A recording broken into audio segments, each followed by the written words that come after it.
Наркотик не класс, я еду на Харбас. Если ты не знал, наркотик не класс, я еду на Харбas. Zdravím všechny mnivaře, Denis Lichmanové a vítejte u mě v garáži a na mém kanálu Chachar pod Nivou. No, proč Chachar pod Nivou? Bo jsem ustýpal z Ostravy, proto. Dobře, takže začneme.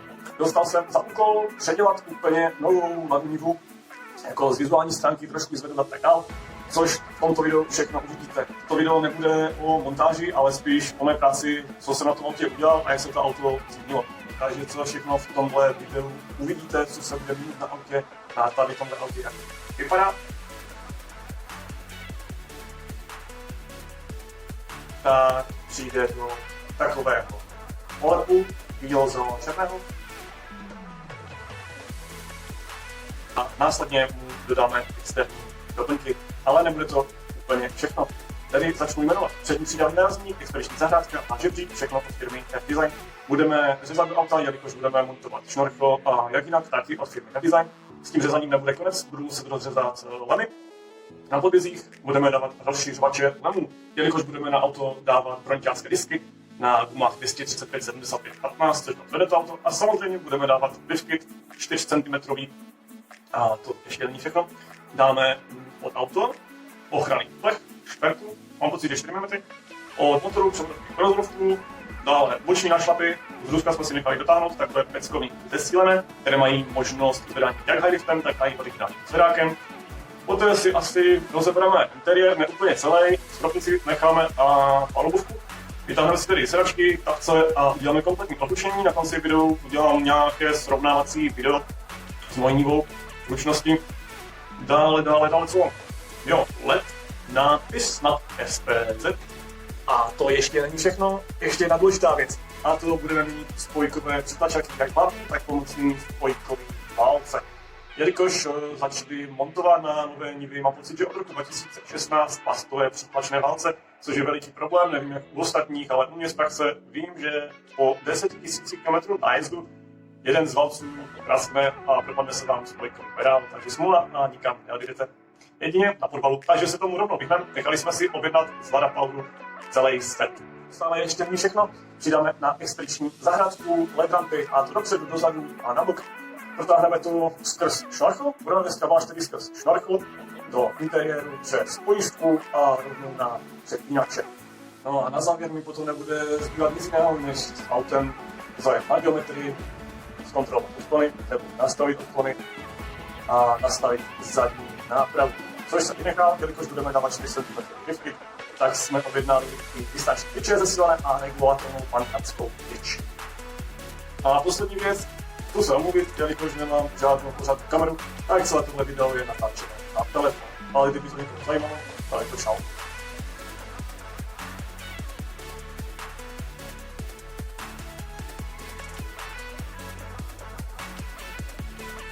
Tak a dneska se vrhneme na výměnu olejů, filtrů.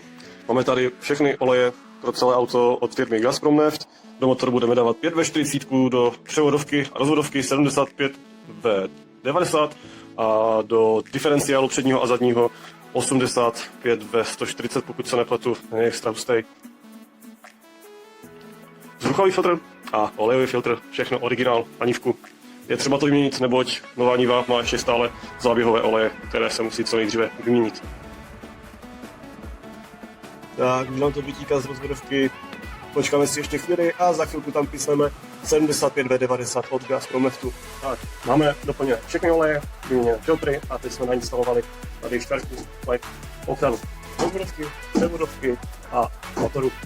Co je fajn, že pod tímto plechem z druhé strany je gumové vymezení na to, že kdybychom jeli v terénu například, tak ať to není plech, rozvodovku, kovnako a tam je nějaká guma. To samé vpředu u spodních ramen. Tak teď se vrhneme na liftkit zadní nápravy, vyměníme distanční tyče, panharskou tyč za regulovatelnou, dále pak spodní uchycení tlumičů a vrazíme tady podložku na pružinu, mělo by nám to zvednout auto. Momentálně, co všechny Nivaře bude zajímat určitě, tak prostě výška, metr, kolik to měří a tak dále, že jo. Takže průměr gumy máme 66 cm a výška od země po tuto hranu 33,5 cm. Z druhé strany je to stejné. Tak uvidíme poté výsledek.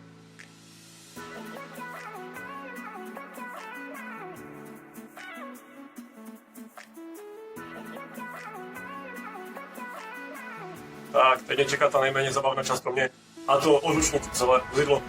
Budu muset celý interiér rozebrat, nalepit antivibrační a tlumicí materiál, který jsme zakoupili na KR Media, a posléze celé to složit tak, aby to vypadalo jako, že to jelo ze závodu v tobě a ty. Jdeme na to. Tak, začal jsem dveřma, řidičovýma, posléze uděláme spolujezdcové dveře a kufr. A další den si rozeberu celý interiér a budu postupně nalepovat v interiéru páty. Máme tady antivibrační materiál, takový hezký, a potom tlumicí materiál. Co mi tady kouklo při rozebrání, je, že už hnedka od výroby je tady kousíček antivibračního materiálu, což u mé Nivy z roku 2017 nic takového jsem nenašel. Takže to budeme celé muset dolepit.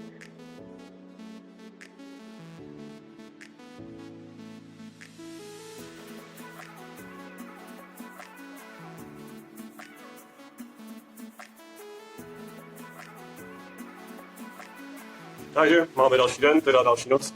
Dveře teda máme hotové, kufr taky. Teď se vrhnu na rozebírání nůžku.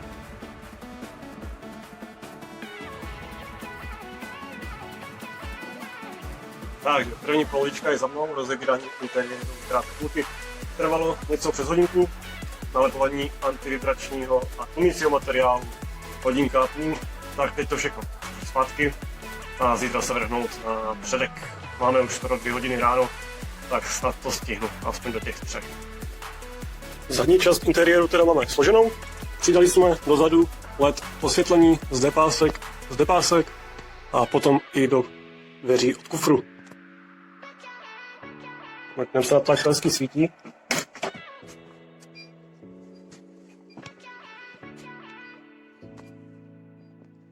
Za mě teda spokojenost. Pokračujeme dále, vytahujeme předek. Už jsme vytáhli konečně ruskou houbu, která nasáhne vždycky perfektně vodu. Auto tady je týden a půl v garáži v suchu a stejně pod řidičem. To odlučnění originální ruské bylo nasáknuté vodou, takže doporučím vytáhnout a taky hodit antivibrační a tlumící materiál, který tam budeme dávat. Jedna věc k tomu tlumícímu a antivibračnímu materiálu, je to vyrobené z jakýsi nehořlavého materiálu a neabsorbuje to žádnou vodu ani vlhkost, což udává výrobce tady těchto materiálů. Doporučím u řidiče a u spolujezdce minimálně vytáhnout tu ruskou houbu ven, nalepit tam pláty a udělat si odtokové místa, ať se tam voda nedrží. Tak, další pokrok. Namontovali jsme rameček pod SPZ-ku, nový kryt, nad SPZ-ku s podsvícením Urban, Rusové se spletli, poslali nám Urban, místo Niva, ale to nám nevadí. A přibyl nám tady žebřík. Žebřík nám drží na nerezových šroubech M8. Ze spoda je šroub, matice, férovka, podložka. A na vrchu jsme museli dát nýtovací matice, protože z druhé strany se tam nedostaneme, abychom tam dali matici. Takže doporučím pořídit si takovéto nýtovací leště na matice a k tomu M8 nerezové nýtovací matice. Další fáze, a to lipky přední nápravy. Dali jsme si vrch rameno, pořádně jsme se počistili a prdeme tam tady tyto vymazovací podložky. Poté sundáme gumič, stabilizační tyč, zvedneme si proživinku předek a dám pružina ven a uvolníme spodní misku, vytáhneme to, vrazíme gumu nad pružinu, očistíme to pořádně, protože je to úplně strašně zasraný a složíme zpátky.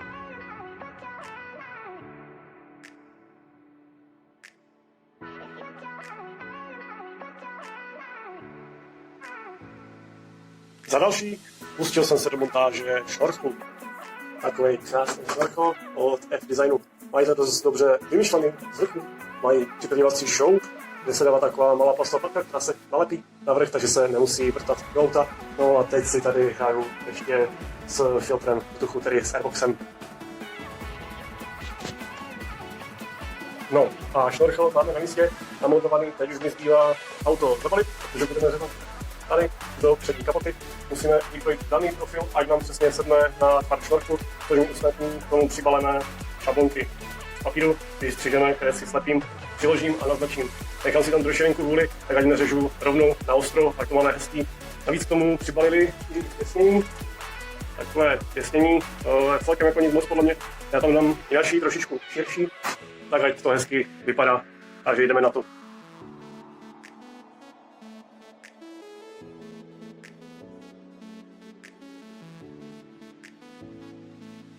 Takže pokročili jsme dál. Máme namontovaný šnorchol, kontrol gumové těsnění, Skrz šnorchol jsme vedli kabeláž pro LED lampu a LED kostky vzadu a maličkou LED lampu na bok.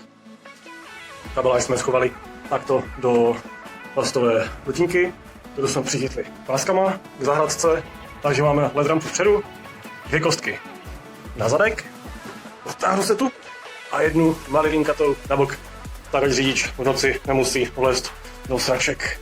Teď si to musíme protáhnout skrz vnitřek rovnou do interiéru a můžeme zapojit následně přepínače. No, tak jsem se na chviličku musel zastavit na týden a půl. Chytl jsem koronače s přítelkyní, tak jsme si to pěkně užili, vyleželi jsme to a už jsme zase ready. Tak jsem se tu ještě zmínil na autě, expediční zahrádka, LED rampy, protažená kabeláž. Ještě protáhneme tu kabeláž teda až do interiéru, kde zabudujeme relé, protáhneme to přes pojistky a následně na přepínače. A vlastně tím pádem ta niva už skoro bude hotová. Ještě mě bude čekat výměna spojkové sady a to přesně přítlačáku, hlavní a pomocný přítlačný valec. Proč? Protože Rusové tam začali od roku 2016, mám pocit, dávat plastové přítlačaky, které vydrží strašně málo. Mě to vydrželo na nivce nějakých 10 000 km najet a nechalo mě to potom v poli s propadlým pedálem. Takže se toho vyvarujeme rovnou. Objednali jsme z Lada Power přímo set kovových přítlačáků, které už potom by měly vydržet ranec kilometrů. No a ještě mě bude čekat na autě poslední věc a to řezat. Musíme rozřezat lemy, přední lem, zadní lem a potom namontovat na to rozšířovače lemů. Jedna věc u těch zadních lemů, jak je budeme řezat, tak si tady potom na chvíličku přejdeme vedle do autoservisu, kde mají šikovného svářeče, který nám ty plechy naboduje, protože vzadu jsou 2 plechy před sebe. Musíme si je jakoby sfalcovat, udělat si tam falc a nabodovat je, následně to vykitujeme, ošetříme to kompletně a vyvrtáme díry do auta. Dáme tam přes ty nitovací kleště, ty nitovací matice a našroubujeme si ty rozšířovače lemů a poté už mě bude čekat jenom předávka majiteli. Bude mi asi trošičku smutno po této krásce, protože to auto je fakt moc hezký. Ale co? Bude to muset odjet, abych si konečně mohl dát dokupy svoje auto. Ale ještě nemůžu předbíhat, ještě to auto nemám hotové, takže ještě majiteli nebudeme volat tím, že to bylo hotové, když nemáme. Takže tak. No, za další jsem namontoval přední přídavný nárazník, který je namontovaný přes 4 šrouby do originálního nárazníku, jsme si vyvrtali díry. Vyvedli jsme si kabeláž s konektorem, ať se dají přední velkače sundávat. Musíme první poslat přední nárazník do lakovny, ať ho máme hezky černý, jako zbytek doplňku na autě. Teď už mi zbývá pouze zabalit celé auto a postupně řezat lemy, takže jdeme na to.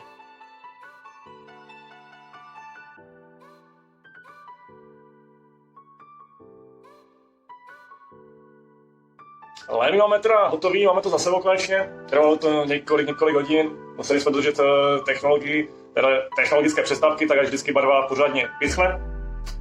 Co se ještě na autě změnilo? Přidali jsme tam lapače nečistot, neboli zastyrky od Esparka a namontoval jsem tam boční nášlapy, které jsou zesílené. Rusové mi k tomu poslali i obrázky, že se auto dá zvedat pomocí highliftu a co mě hodně překvapilo, že tam nechali možnost zvedání klasickým zvedákem, který je vždy připalený k autu. Jdeme se na to podívat. Tak nádherně to vypadá. Bronto disky, Goodridge, jsem říkal lapače nečistot, Esparka. Tady máme ten boční nášlap. Jak jsem říkal, je tady místo na originální zvedák a zadek. Jdeme se, jak to vypadá zezadu.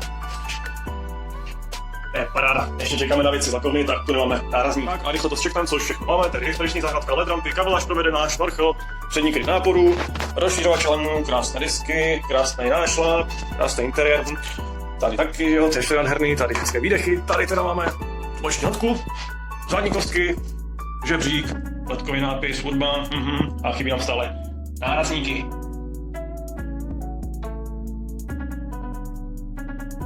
No, nárazníky nám konečně dorazily z lakovny, krásný černý komaxit, přídavné dálkové světla, zde konektor na odpojení a už nám zbývá tím pádem jenom spojková sada a vyměnit zadní brzdové hadičky za delší.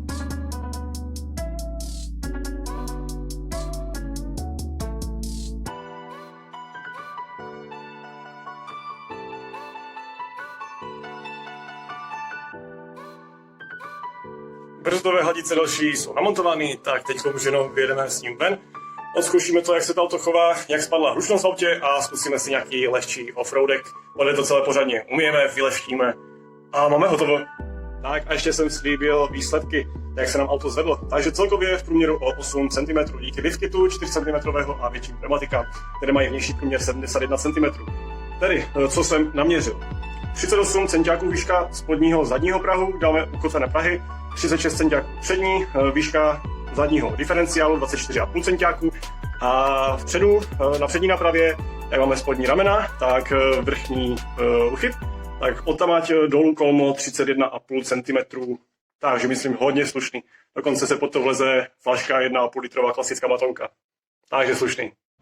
No, doufám, že ta hlučnost bude znát oproti tomu mému autu. Momentálně 3 zařazená, 50 jedeme. Slušný. Tak a máme tady první křížení zadní nápravy. Koukneme, jak nám to vyšlo krásně. I s velkýma pneumatikama. Paráda. Tady máme kolo skoro ve vzduchu. Máme to krásně ošetřený. Tak jedeme dál. Tak pojedeme se projet. Trošičku po terénu, teď to máme hezky čistý, tak to trošičku zablátníme. Tak projeli jsme se lehčím terénem, od tam jsme přijeli. Auto máme trochu špinavý, lapače nečistot, nám fungují perfektně, společně s rozšířovačem a lemu. Vidíme, že to auto je čistý. Tady je to trošku zaprasený, všechno to umíme. Ale fakt paráda, jako po peřince jsme jeli. No a to bylo všechno. Díky, že jste zkoukli tady tohle dlouhé video, možná pro někoho nudné, pro někoho ne. A já jsem rád, že mám tady tohle za sebou.